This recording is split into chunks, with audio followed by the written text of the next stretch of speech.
Hello investors, आपका स्वागत है इन्वेस्ट इंडिया चैनल में एक बार फिर से। और आज फिर से हम लोग लेकर आए हैं आप सभी के लिए लिस्ट ऑफ स्टॉक्स जो कि स्मॉल कैप स्टॉक्स होने वाले हैं। अगर मैं बात करूं इनकी ग्रोथ पोटेंशियल की, तो ये बहुत अच्छा परफॉर्म कर रहे हैं। पिछले कुछ महीनों से बहुत अच्छी ग्रोथ इनमें आपको देखने को मिल रही है। साथ ही साथ अगर मैं फ्यूचर की बात करूं, क्योंकि हम लोग फ्यूचर का सबसे पहले प्रेडिक्शन लेते हैं, तो ये फ्यूचर में भी बहुत अच्छा परफॉर्म कर सकते हैं। जिस तरीके से इनके क्वार्टरली फाइनेंशियल्स आए सारे पॉजिटिव में आए हैं, तो मैंने सोचा ये सारे स्टॉक्स मैं आप सभी को एक बार दिखा दूं किस तरीके की लिस्ट है इन स्टॉक्स की। साथ ही साथ ये कोई भी बाय सेल रिकमेंडेशन नहीं है, सिर्फ एजुकेशन पर्पज के लिए, यानी कि नए नए इन्वेस्टर्स को जानकारी देने की स्टॉक्स के बारे में हमने वीडियो बनाई है। सो बिना किसी देरी के डायरेक्टली स्टॉक्स पर चल लेते हैं। साथ ही साथ ये स्मॉल कैप स्टॉक्स हैं और इनमें एक स्टॉक ऐसा है जो लार्ज कैप होने वाला है, यानी कि 6 स्टॉक्स हमारे होंगे स्मॉल कैप स्टॉक्स और एक स्टॉक्स होगा हमारा लार्ज कैप स्टॉक। तो फर्स्ट कंपनी की तरफ चल लेते हैं, जो कि फार्मास्यूटिकल की कंपनी है, यानी कि फार्मा कंपनी है, जो कि एक्टिव फार्मास्यूटिकल इंग्रेडिएंट्स बनाती है in the domestic and international market, यानी कि इंटरनेशनल मार्केट में आउट ऑफ इंडिया और डोमेस्टिक मार्केट जो कि इंडिया के अंदर जितने भी फार्मास्यूटिकल प्रोडक्ट्स होते हैं वो कंपनी बनाती है, जैसे कि कनाडा, यूएस, यहाँ पर भी ये जो है ट्रांसपोर्ट करती है। तो आप देख सकते हैं यहाँ पर जो डोसेस वगैरह होती है उनमें ये एक्टिव फार्मास्यूटिकल इंग्रेडिएंट जो है वो यूज किए जाते हैं। कंपनी जो है पूरे तरीके से डेट फ्री है, जिसकी हम बात कर रहे हैं। Company is expected to give good quarter, इसने क्वार्टरली रिजल्ट्स बहुत अच्छे दिए हैं। Company has been maintaining a healthy dividend pay out of 24.9% का हेल्दी डिविडेंड प्रोवाइड करवा रही है। अब डायरेक्टली कंपनी की तरफ चल लेते हैं। कंपनी का नाम है नेटको फार्मा लिमिटेड, जो कि 1033.80 रुपीज का स्टॉक है। और अभी हम बात करें इसकी मैक्सिमम की परफॉर्मेंस की, तो 29,103.39% के अभी तक ये रिटर्न प्रोवाइड करवा चुकी है। साथ ही साथ अगर हम बात करें और चीजों की स्टार्टिंग की, तो 1999 में स्टार्टिंग हुई, फिर उसके बाद 2012 तक 54 पर स्टॉक ट्रेवल किया। देन उसके बाद आप देख सकते हैं प्रॉपर मोमेंटम में आया 2017 तक और 1001 के आंकड़े को पार कर लिया। देन उसके बाद आप देख सकते हैं इसमें डिप बहुत ज्यादा आई है। एक बार डिप आई थी 507 रुपए पर, यानी कि पूरा आधा हो गया था स्टॉक 2019 में। फिर उसके बाद प्रॉपरली इसमें मोमेंटम हमें देखने को मिला। जिस तरीके से पहले ग्रोथ हुई थी ऐसी ग्रोथ दोबारा हुई, लेकिन उसी तरीके से डिप पर आ गया ये 2023 के अंदर मार्च में। देन उसके बाद यहाँ पर अब दोबारा ग्रोथ देखने को मिल रही है। हो सकता है यहाँ से आगे जाए स्टॉक, मोमेंटम में आए, या फिर डिप भी यहाँ पे ले सकता है स्टॉक। और बात कर लेते हैं यहाँ पर एक दिन की परफॉर्मेंस की। 0.43% के रिटर्न दिए हैं। पास्ट मंथ की बात करें तो 2.59% के रिटर्न दिए हैं। अब क्वार्टरली फाइनेंशियल्स की बात कर लेते हैं। रेवेन्यू 54% से पॉजिटिव में है। नेट इनकम भी पॉजिटिव में 241.41% से। डायल्यूट ईपीएस भी पॉजिटिव में है 248.39% से। नेट प्रॉफिट मार्जिन भी पॉजिटिव है, यानी कि ओवरऑल पॉजिटिविटी बहुत अच्छे से बनी हुई है इस स्टॉक के अंदर। मार्केट कैप है कंपनी का 18,490 करोड़ का। बाकी प्राइस टू अर्निंग 13.4 की अंडर वैल्यूड स्टॉक यहाँ पर हमें देखने को मिल रहा है। बाकी डेट टू इक्विटी भी कम है कंपनी के पास, 0.06 की यहाँ पर डेट कंपनी के पास अवेलेबल है। इंडस्ट्री की पीई की बात करें तो 35.1% की प्राइस टू अर्निंग है पूरी इंडस्ट्री की। अब प्रोमोटर्स यहाँ पर 49.71% के हैं। बाकी आप देख सकते हैं एफआईएस ने अपना स्टेक बढ़ाया है। सारी कंपनी जिसमें हम लोग डिस्कस करेंगे उन्होंने एफआईएस में अपना स्टेक इंक्रीज किया है। 13% के थे पहले एफआईएस, अब 16.14% के हो गए, यानी कि 4 से लगभग 4% की तेजी यहाँ पर आई है। अब नेक्स्ट कंपनी की तरफ चल लेते हैं, वो भी डेट फ्री कंपनी है। Company is almost debt free और उसने डेट को रिड्यूस किया है। और company has good return on equity track, जो कि 3 सालों से आरओई का ट्रैक 31.4% का है। और साथ में अच्छा डिविडेंड भी पे आउट दे रही है कंपनी। कंपनी का नाम है इमामी लिमिटेड, आप जानते होंगे इस कंपनी के बारे में। आप देख सकते हैं यहाँ पर 0.85% के यहाँ पर इंक्रीजमेंट एक दिन में आए हैं स्टॉक के अंदर। और पास्ट 5 डेज के अंदर 4.49% से इसका स्टॉक ने अपर सर्किट हिट किया है। 9% से यहाँ पर 1 मंथ में इसने अपना अपर सर्किट लगाया है। बाकी मैक्सिमम में आप देख सकते हैं 1140.69% जो है रिटर्न दे चुकी है कंपनी। स्टार्टिंग इसकी हुई थी 42 रुपीज की, जो कि 2006 में हुई थी अगस्त में। देन उसके बाद आप देख सकते हैं मोमेंटम पकड़ा, देन दोबारा से 229.90 रुपीज पर आ गया था स्टॉक 3 जुलाई 2020 को। तो आप देखेंगे इसका मैक्सिमम जो है हमारा लगभग 606 रुपीज का मैक्सिमम है, 650 का। और तब से ही आप देख सकते हैं जो है डाउन पर चल रही है। और आप देख सकते हैं यहाँ पर कितनी डाउन पर है, तो अपने मैक्सिमम से लगभग 18% नीचे, यानी कि 18% नीचे हमें देखने को मिल रही है। अब इस कंपनी के भी क्वार्टरली फाइनेंशियल्स पॉजिटिव में, रेवेन्यू पॉजिटिव में है, नेट इनकम पॉजिटिव में है, डायल्यूटेड ईपीएस पॉजिटिव में है, नेट प्रॉफिट मार्जिन भी पॉजिटिव में है और ऑपरेटिंग इनकम भी कंपनी की पॉजिटिव में आपको देखने को मिल रही है। मार्केट कैप इसका है 23,335 करोड़ का कंपनी का मार्केट कैप है। प्राइस टू अर्निंग 32.4 की प्राइस टू अर्निंग अवेलेबल है।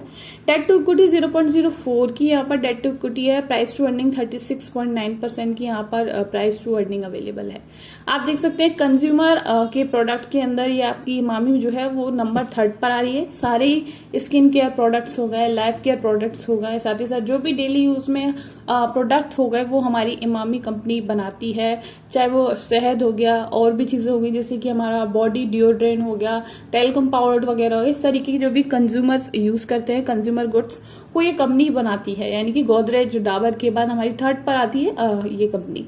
प्रमोटर्स 54% के। फजल इंस्टीट्यूशन ने भी स्टेक इंक्रीज किया है अपना, 12 के थे पहले, अब 13.46 के हो गए हैं।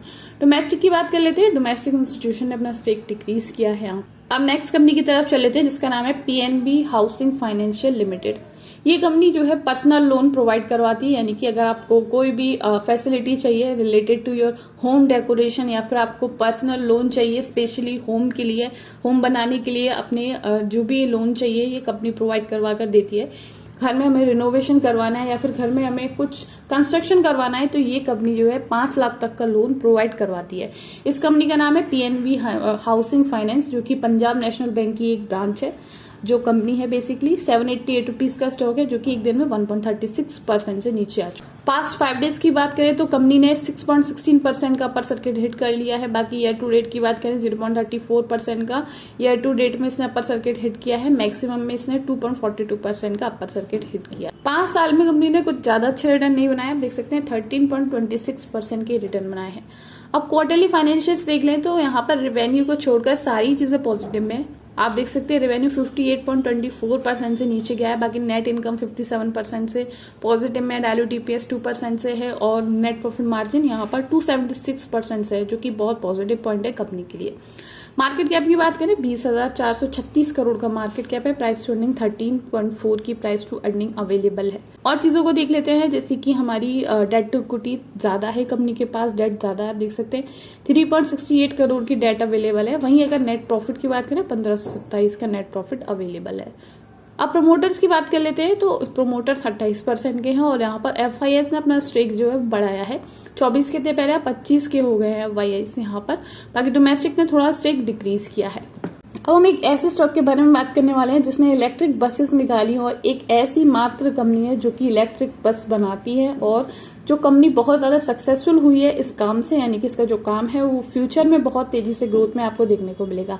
अगर हम एस्टिमेशन लगाएं तो 2030 तक ये स्टॉक जो है 5,000 का आंकड़ा पार कर सकता है। बिकॉज जिस तरीके से इसके प्रोडक्ट की डिमांड बढ़ रही है, जिस तरीके से ओलेक्ट्रा ग्रीन टेक की जो बसेज हैं इलेक्ट्रिक बस, उनका सप्लाई हमें देखने को मिल रहा है, तो आप देखेंगे इसका प्राइस बहुत जल्दी इंक्रीज होगा।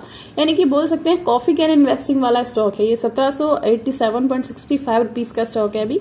बाकी इस तरीके की बसेज हैं, आप देख सकते हैं सारी इलेक्ट्रिक पर चलने वाली यानी कि ईवी पर चलने वाली बसेज हैं ओलेक्ट्रा ग्रीन टेक। आप देख सकते हैं 6 मंथ में 47% के रिटर्न दे चुकी है, जो कि काफी अच्छे रिटर्न है। बाकी अगर हम बात करें 1 मंथ में तो 3% के रिटर्न दे चुकी है 1 मंथ में। 5 साल में बहुत अच्छे रिटर्न दिए हैं, 750.45% के 5 साल में रिटर्न दे चुकी है कंपनी। मार्केट कैप इसका है 14,649 करोड़ का। बाकी इसकी हाई लो की बात करें 2,222 का इसने हाई लगाया है और लो यहाँ पर 687 का लगाया है। प्राइस टू अर्निंग 191 की प्राइस टू अर्निंग अवेलेबल है। डेट टू इक्विटी 0.13 करोड़ की है और नेट प्रॉफिट 78.6 करोड़ का नेट प्रॉफिट कंपनी के पास अवेलेबल है। यहाँ पर भी आप देख सकते हैं एफआईएस ने स्टेक बढ़ाया है, पहले 7 के थे जो कि अब 8.58% के हो चुके हैं। अब एक और स्टॉक के बारे में डिस्कस कर लेते हैं जिसका नाम है बंधन बैंक लिमिटेड। एक पीएसयू बैंक है। आप देख सकते हैं 189 रुपीज का स्टॉक है, जो कि एक दिन में 0.11% से तेजी इसमें देखने को मिल सकती है। बाकी और चीजों को देख लें, जैसे कि पास्ट 5 डेज में 3.44% से ऊपर गया है, इसका अपर सर्किट हिट किया है इसने। बाकी 1 मंथ में 2.91% के रिटर्न बना चुकी है कंपनी। इनकॉर्पोरेटेड हुई है 2014 में बंधन बैंक लिमिटेड। बाकी आप देख सकते हैं इसका मार्केट कैप 30,657 करोड़ का है। हाई लो की बात करें तो 272 का हाई है, 170 का लो है। प्राइस टू अर्निंग यहाँ पर इसकी भी 13.8 की है। आरओसी 7% की है और आरओई यहाँ पर 11.4% की आरओई अवेलेबल है। प्राइस टू अर्निंग की बात करें इंडस्ट्रीज की तो 12% की है। फर्जर इंस्टीट्यूशन ने इसमें भी अपना स्टेक थोड़ा डिक्रीज किया है, बाकी सब चीज़ों में इंक्रीज किया है। इसी कंपनी में थोड़ा सा FIS ने अपना स्टेक डिक्रीज किया है। और यहाँ पर प्रोमोटर्स 39% के, डोमेस्टिक यहाँ पर 12% के अवेलेबल है। अब नेक्स्ट कंपनी की तरफ चले थे जिसका नाम है आस्ट्रा माइक्रोवेव प्रोडक्ट। 864.20 रुपीज का स्टॉक है। एक दिन में 1.55% से नीचे देखने को मिल रहा है स्टॉक। पास्ट 5 डेज में 13.40% के रिटर्न कंपनी दे चुकी है। बाकी 1 मंथ में 23.62% के रिटर्न दे चुकी है कंपनी। ईयर टू डेट में 42.82% के रिटर्न दे चुकी है। मैक्सिमम में 2989.74% के जो रिटर्न है वो कंपनी दे चुकी है। स्टार्टिंग की बात करें 2004 से स्टार्टिंग हुई है, तब से लेके 2000 आप देख सकते हैं 21 तक कोई अच्छा ग्रोथ नहीं दिया इसने। 21 के बाद इस तरीके का मोमेंटम पकड़ा कि अभी स्टॉक जो है अपने ऑल टाइम हाई पर ट्रैवल कर रहा है, 864 जो कि इसका ऑल टाइम हाई है। रिवेन्यू यहाँ पर 38% से ऊपर गया है। नेट इनकम यहाँ पर 302% से ऊपर गई है। डायलूटेड EPS 267% से ऊपर गया है। नेट प्रॉफिट मार्जिन 191% से ऊपर गया है। बाकी ऑपरेटिंग इनकम यहाँ पर 173% से पॉजिटिव में रही है। आप देखते हैं कि इसके क्वार्टरली रिजल्ट्स काफी अच्छे आए हैं। बाकी मार्केट कैप 8,220 करोड़ का है। हाई लो की बात करें तो इसका हाई 915 का है अभी तक का, और लो जो है 334 का है। प्राइस टू अर्निंग 67.9 की है और डेट टू इक्विटी 0.25 की अवेलेबल है। नेट प्रॉफिट की बात करें 121 करोड़ का नेट प्रॉफिट। पॉजिटिव पॉइंट्स की बात करें कंपनी की तो company has deliver good profit growth of 105% के CAGR के साथ ओवर पास्ट 5 years में। बाकी company has been maintaining a healthy dividend pay out of 22.5%। FIS ने अपना स्टेक इंक्रीज किया है। पहले 2.94 के थे जो कि 3.17% के हो गए हैं। बाकी thank you so much for watching. मिलते हैं नेक्स्ट वीडियो में।